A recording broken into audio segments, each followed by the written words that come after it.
say that. No, that's not true. Left-handed people, a little bit more creative. I'm going to say nothing. Left-handed people are smart. They are. Mom, I have a Do we have to We really have. I have a Dad, do you want to get the phone? No. Every year, 1 million families face losing their homes to foreclosure. If you're ignoring your mortgage issues, things will only get worse. Call 1-888-995-HOPE, because nothing is worse than doing nothing. We're back with Marva. Well, Marva, everybody is talking about this book, so you're going to have to tell us, how in the world did you come to write it? Well, I turned 50 in December of 2008. Congratulations. Thank you. And I was freaking out about turning 50. Really? So, yeah, I was. I have to admit it. But so I started writing this book. Okay. And in the middle of writing the book, that's when the recession was really starting to turn a lot. And I found a lot of friends and family were losing jobs and really did not know how to go into the market and compete for jobs. At that age? At that age. Because a lot of them had, you know, been employed for 20 years. Sure. Had not, their resume was very dusty. Sure. And so their impression of job search was simply dusting off your resume and going to a job fair. And is that a good impression? No, that's not it. You know, that's, you know, you need to do that, yes. Sure. But this concept of branding was very foreign. I see. And so for someone, and anyone, any age, Sure. it's important that you start to establish yourself in the industry. Okay. That you do things in the meantime while you're looking for a job. Okay. And I always talk about my company was actually an in the meantime activity. What do you mean? Well, I was looking for a job. Okay. And decided that I didn't want to have a lot of blank spaces on my resume. All right. So I decided to start this consultancy. Okay. And it would be something that I would do while I'm looking for this new position.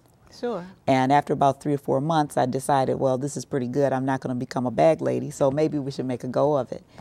And what people need to understand, whether they're 50, 40, 30, if they're in the job market, that they probably are already consultants. Okay. They just don't have a card that says that. Well, what is a consultant? People keep throwing that word around, and I always wonder, what exactly does it mean? Well, it's someone who can speak as an expert in some area.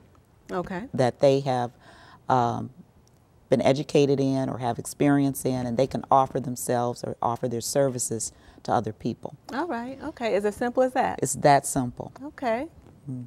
So if you are, let's say you found yourself in the job market, is it the same job market now as it was back maybe 10 or 20 years ago when some of the rest of us were looking for jobs? No, it's very different. So as an example, a lot of recruiters Google people to get information. Okay. You know, so they get information, and it's all about the idea that the market is so crowded. Sure. With lots and lots of people with the same experiences, lots of products, right? And so they go on Google. They Google your name to see what comes up. Okay. To see if you're writing, to see if you're a thought leader, to see if you are even on the internet. Okay. And so they'll make some decision about you, especially if you are over 50. That if I Google you and there's no track, there's no information about you, that's also information. Ah, okay, the so lack of information is information. I see. And so it's really important for people to establish a brand identity online. So the internet just throws a whole new twist in this. It's a whole new twist.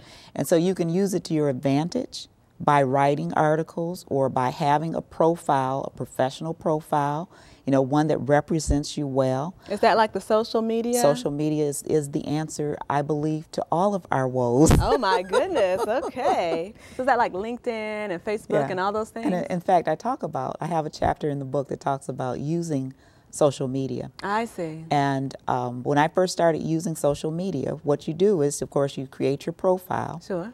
But then you go into groups and you identify the group that you're interested in. So when I wrote the book, I went in, I just put the keyword search, baby boomers. Okay. And it brought up about 5 or 6 groups, 5,000 people that I don't know for the most part.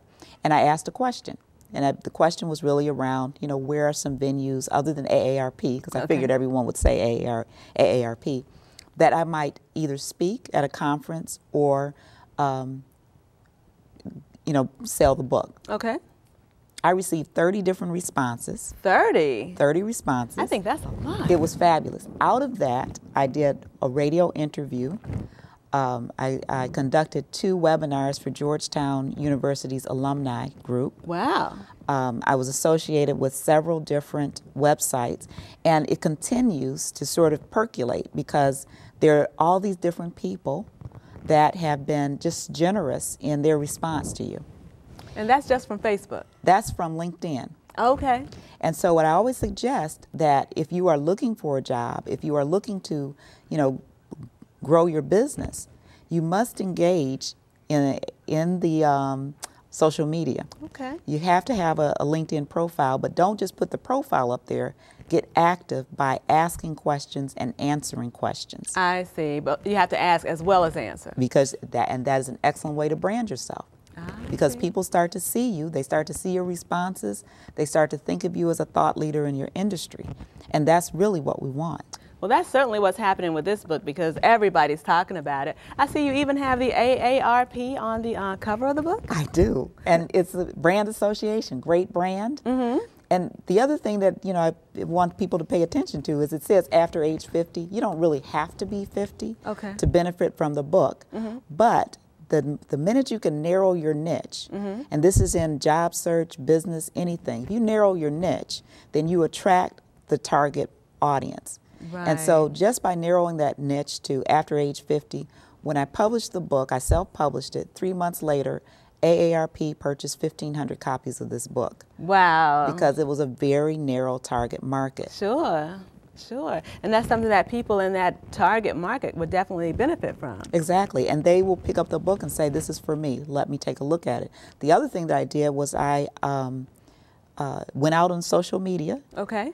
Asked for people. In fact, I went to a website called Help a Reporter Out. Help a Reporter Out? Yes. That's a website? It's a great place to brand yourself because what that is reporters or journalists who are writing articles or books, and they need experts to, create segments in the book or create segments in an article or things of that nature. I see. So you can go and you can look to see who's writing about what, mm-hmm. what can I add my voice to. I see. And then you have an opportunity to, show up in different articles. So what I hear you saying is that the concept of just having a job is not necessarily something we should focus on these days. Yeah, you have to, even after you get the job, if you use branding principles to help create yourself as an expert in your field, then once you get the job, you still have to do the things that you did to keep the job. Ah, just like getting anything else, right? That's right. You always want to remain fresh. But back to the Help a Reporter Out, so I went out and I asked for people who have successfully either branded themselves with a new job or they've started a new business after age 50. And so I have about 14 different success stories of people who have been successful after age 50 of either creating their own job, starting a business, or getting a new job. Wow. It just seems like these opportunities are just rolling in once you put yourself out there. Once you really intentionally start to create a brand, mm-hmm. it's an amazing thing what happens. Okay. Mm-hmm.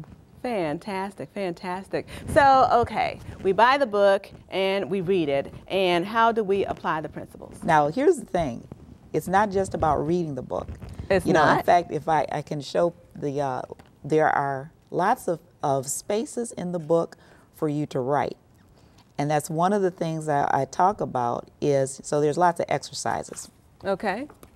Exercises, blank pages for you to write. So this is interactive. So, very much so. And that's the thing that's important.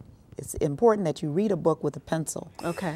And you actually write down your thoughts. It is about engaging in the exercises because that's the only way you're going to successfully start to think about what are the opportunities out there for me, and how do I change, the direction of what's happening for me.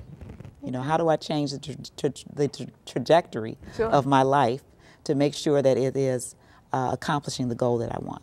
So this is kind of all about really getting to the point where you're living the kind of life you really want to live. Absolutely. Excellent, excellent. Well, on that note, Marva, when we come back, you're going to have to you've given us a lot of information and a lot of great things to think about, but when we come back, hopefully you can just kind of give us something that we can focus on now, whether we're 50 or 20, to get that best life. Okay. Thank Sounds you. great. Thank you.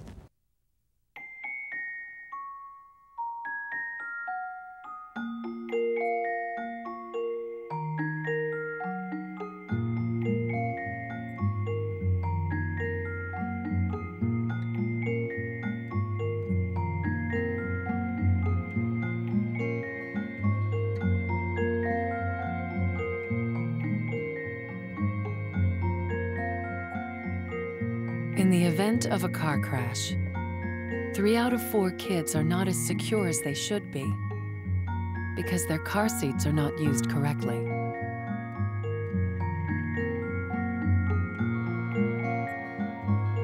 But the latch system makes it easier to get it right and to hold your kids tight.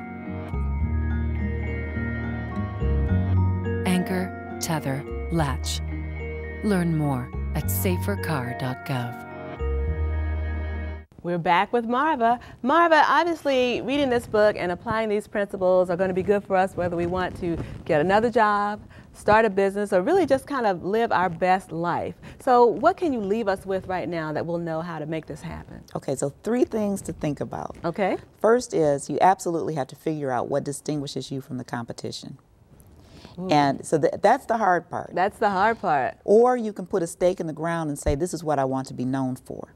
Okay. Okay, and so that's the first thing. Okay. You know, identify, what's the leadership role. Sure. Second, get visibility. Because if you're the best product on the shelf and there's no visibility, you remain on the shelf. All right. The third thing to think about is branding happens over time. Yes. So you must be consistent in delivering that experience. And so that's about brand promise. You have to consistently deliver on the promise. And so those are the 3 things they need to think about right away. Wow. And they can get into action on. Okay. Okay, now we're going to want to get in contact with you. We're going to want to buy this book. Now, we know that you are one of the contributors for the McKnightreport.com. So we can read your articles and get in contact with you that way. But how can we buy this book? You can buy it through my website, branding50.com, branding50.com. Okay. Or marvagoldsmith.com, Okay. MarvaGoldsmith. No spaces? No space, marvagoldsmith.com or amazon.com. Okay, I think we can remember that. Okay, and can we contact you through those websites as well? Absolutely. Marva@marvagoldsmith.com is my email. Okay, Marva at? marvagoldsmith.com. Excellent, excellent. Well, you're definitely going to want to pick up a copy of this book because it's got some really great concepts in it, whether you're 20, 50, or any age in between, or any age beyond. This is definitely something you're going to want to read and be associated with and start applying those principles as soon as possible. You have been with the McKnight Report. Again, information that you really want. We've given you a lot to think about, and stay tuned for the next episode. It's going to be just as good.